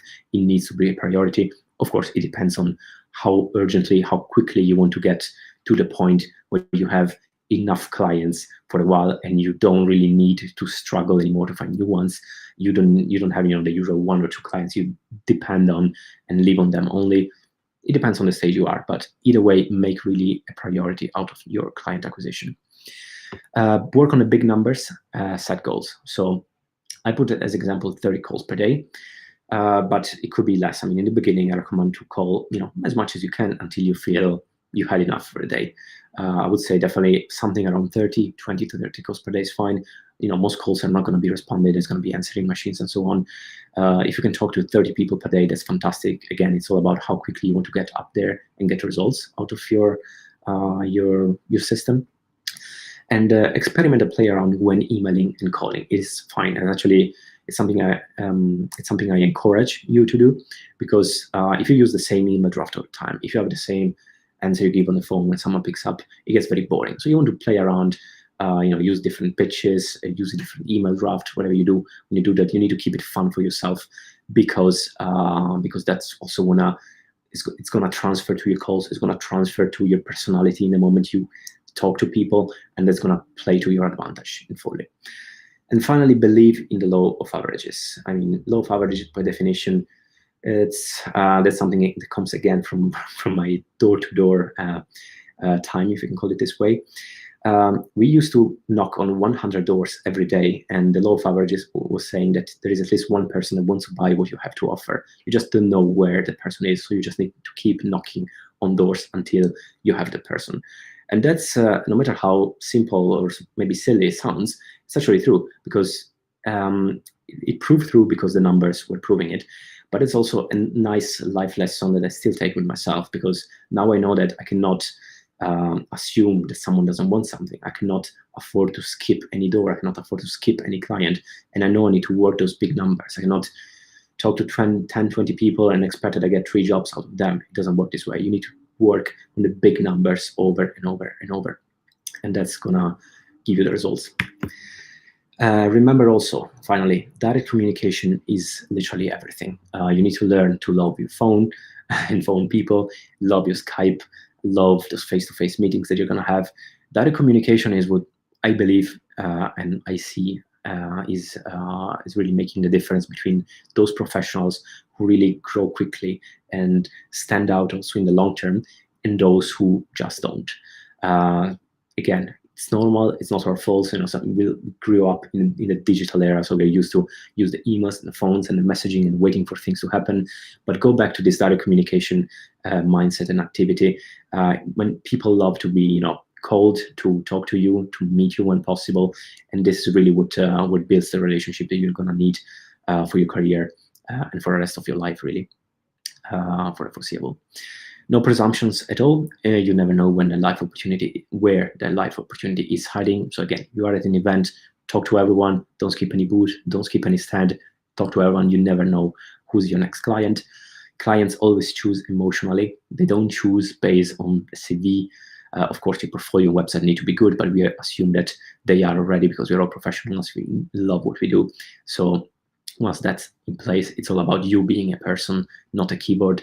So tone of voice, always talk as you are yourself. Don't try to sell anything. Don't talk as trying to pretend to be someone else.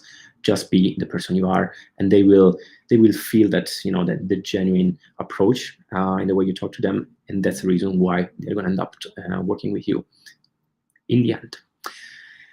Google is your friend. So research, research, and research. I think that the word research came up, I don't know, 5 to 10 times over those slides. That's because I'm not afraid of repeating it, because it's really making a difference, again, between those professionals who really get up there quickly, fast, and really develop the knowledge they need very quickly, and those who instead don't really know what's going on, don't know the industry that much, don't know the clients that much. So Google, anytime you have curiosity, Google not only when you need to look for clients, but also when you want to find out and keep up to date with your industry and your work. And finally, only consistency will get you there. So act daily. If you want to do calls daily or emails daily, do something else every day for your client development. It could be, again, industry updates. It could be looking up what's next. It could be looking up websites from someone else, brands you want to work with, to see what you're doing. Do something every day until you are at the point where you can afford to do it weekly on a less consistent basis. But first, you want to win those clients. Cool. And since we are here, I'll give you finally a few good extra news because I found this, a nice way to conclude the webinar. I like to remind you that implementing, mastering the system is going to develop the skill set, mindset, approach, and the confidence that you need at every future stage of your career, and that will benefit multiple areas of your life, even beyond client development. I'm telling you, I'm very much of a different person after.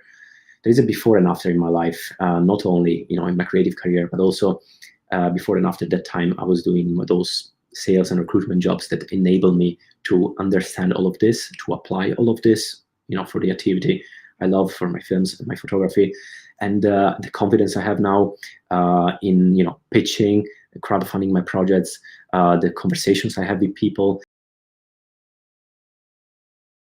my mindset in general that is much more proactive. All of this was not really existing before that. So in the moment you start doing all of this and you get your results, and you really master this client development system, you're going to see results in pretty much all areas of your life. And that's something nice to know. I like to say that because, you know, I'm not here to sell you anything. So it's more a way for me to let you know that all of this is not going to be a time you invest into, you know, a temporary stage where you need to find some clients, but something that is going to benefit you for the rest of your life as well, professionally and personally. So yeah, and next steps for those who want it. I offer private coaching sessions on Zoom. I know a couple of you booked one already, so thanks a lot, and I look forward to seeing you there. I will be in touch to schedule the exact appointment with you.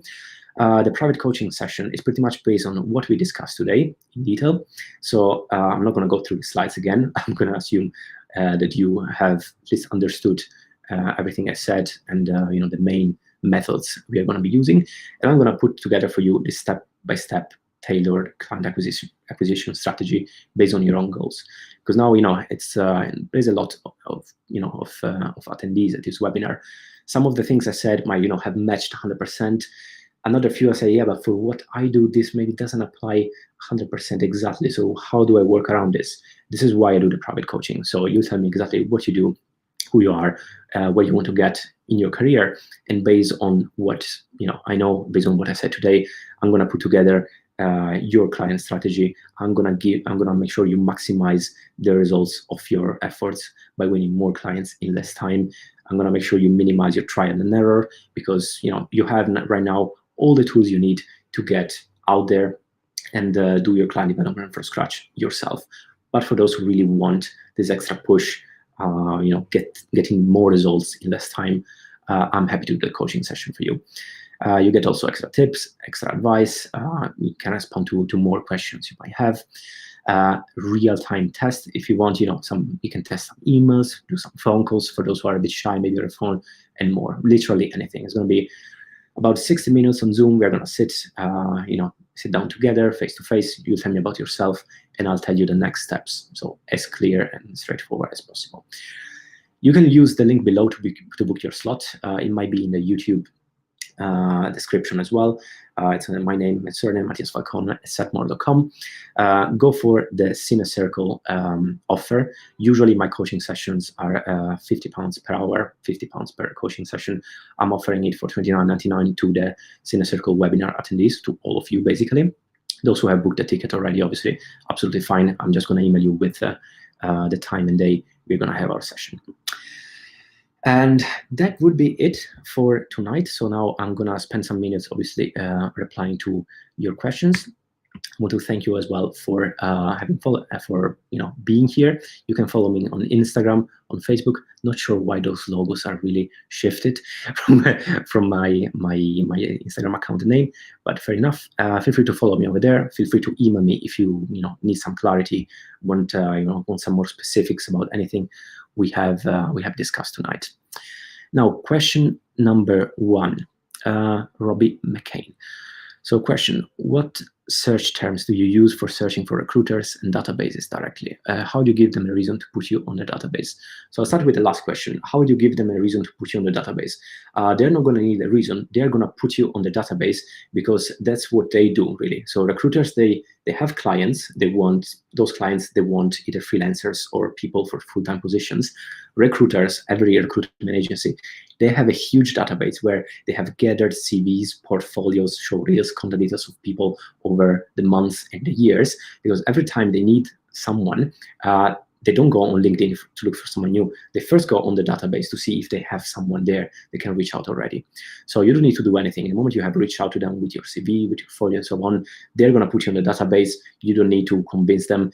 And this is why I'm saying recruitment consultants can be good, because they're going to do the job for you. If one of their clients is going to look for a videographer, an editor at some point, they're going to reach out. They're going to look in the database for editors. Your name is going to pop up. Someone else is going to pop up. If they see that you match the requirements, they're going to be in touch with you present you, introduce you, to the job, and the client asks you if you would like to be considered for a position, and that would be it.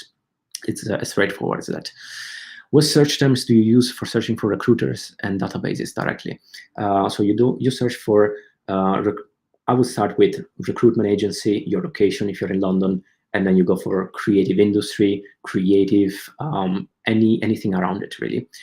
You can also use, there are those websites, I don't remember now the name, that find similar websites to the one you're looking for. So say you want to find freelance event photographers, you have my website, you put my website into this machine, they're gonna find this machine, this software is gonna find another 10, 20 similar websites to mine. You do the same with a recruitment agency. You put their name in there, they're gonna find you another 10 to 20 recruitment agencies in your area that work in the creative services. But usually you're gonna find, you should be able to find about, I would say 10 to 15 creative recruitment agencies in London, and then perhaps some more abroad. Go for those. So it's not as complicated. With recruiters, it's pretty straightforward because, again, once you have the agency, you are on the database. It's more about doing the search and changing the keywords when you look for your actual clients. So when you want to look for, say, you are, an event photographer, event photography agencies, event photography London, venues London, everything around it. So that's when you need to change your keywords when you're looking for clients directly. And I hope this answers your questions. If not, you can always drop another one in the box here. Then we have Joe. Joe asks, how would you recommend to zero in on a specialism if you have lots of video production experience, but not necessarily any specific quality within the area you'd like to specialize just yet? Well, the good thing is you have video experience in something already, so you are a professional, and you can leverage this to your advantage. Now, obviously, to be more precise, I would need to know which area you want to specialize in, because it might be something very niche or something you can get work right away. What I did in the beginning, I started to get work off my back, really, just to build a portfolio. You don't need, huge brands. You don't need, 20,000 projects. You can, if you want, actually, you can type in a box which is the area of specialism you want to get into, so that I can reply more precisely. But I would say start to get work off your back if you really have really nothing in that specific niche, because it's the only way. You are not gonna get work, out of big clients, serious clients, if you have nothing to show for that. And that's perfectly fine. Again, it's part of the game. We all start somewhere, anywhere. I started to get work when I needed a photography portfolio. I started to go on film sets and work for free as behind-the-scenes photographer. It didn't take me long. Yes, I was working for free, but they were paying me, expenses and meals. 1 month, 2 months time, you have a ton of pictures. Cool. So charities, mental health, and social causes. Okay, that's fantastic. Well, in this case, I don't know, what have you done so far? If you can write, if you can tell me as well, what have you done so far? When it comes to charities, mental health and social causes, usually corporate experience is, okay, educational content experience.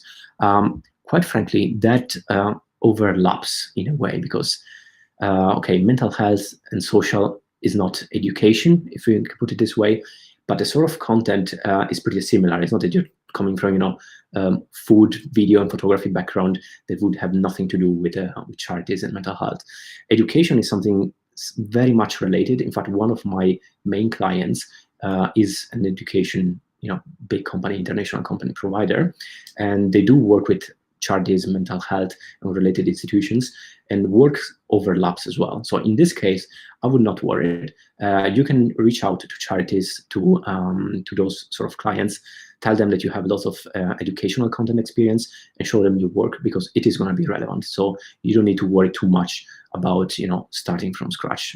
Then in the moment, obviously, you start winning jobs for charities and so on, you can maybe adapt your portfolio a bit more, create a proper section or something where you have only mental health and related work. But for the time being, education is going to do the job. So don't worry, go ahead, and I'm pretty sure you can find clients already with what you have.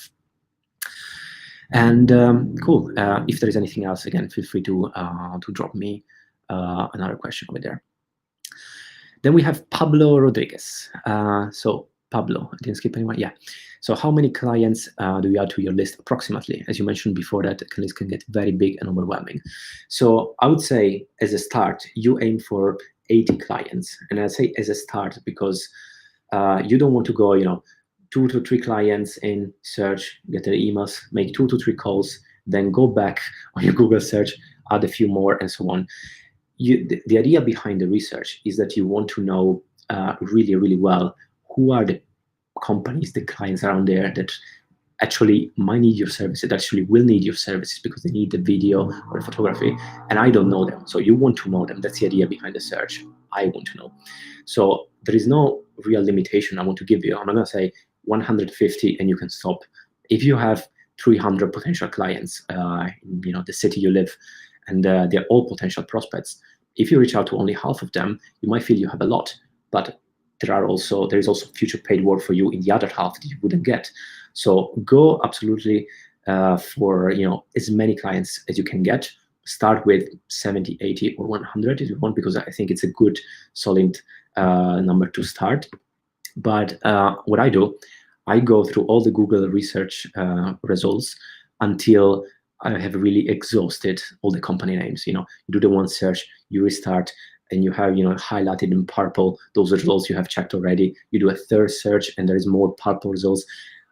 I go ahead until I have really no new name to be added on my spreadsheet. This is how I do that. The way doing thoroughly is really the way forward, and it's the only way that's going to ensure you're not going to miss out on any business. So definitely start with a 70, 80, but then go on with no boundaries whatsoever.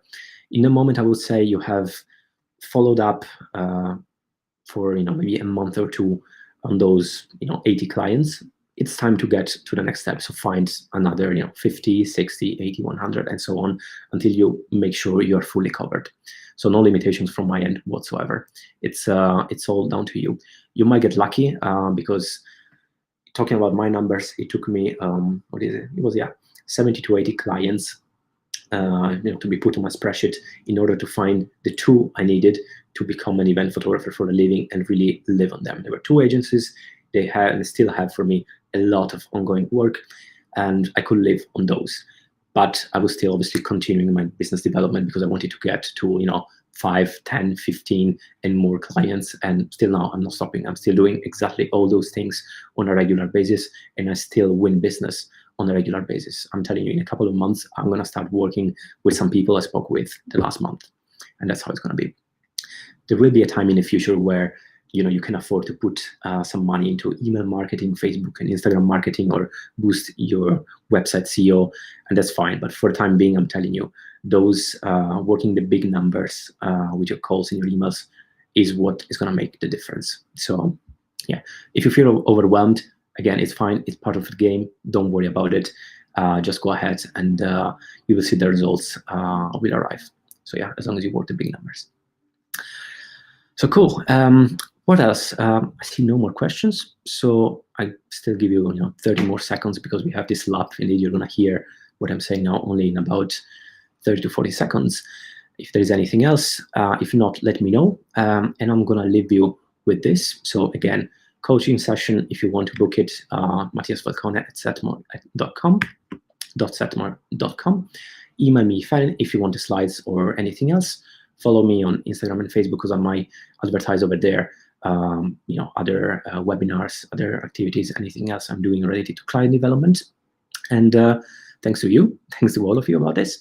And I'll be seeing you either on Zoom for coaching sessions or around.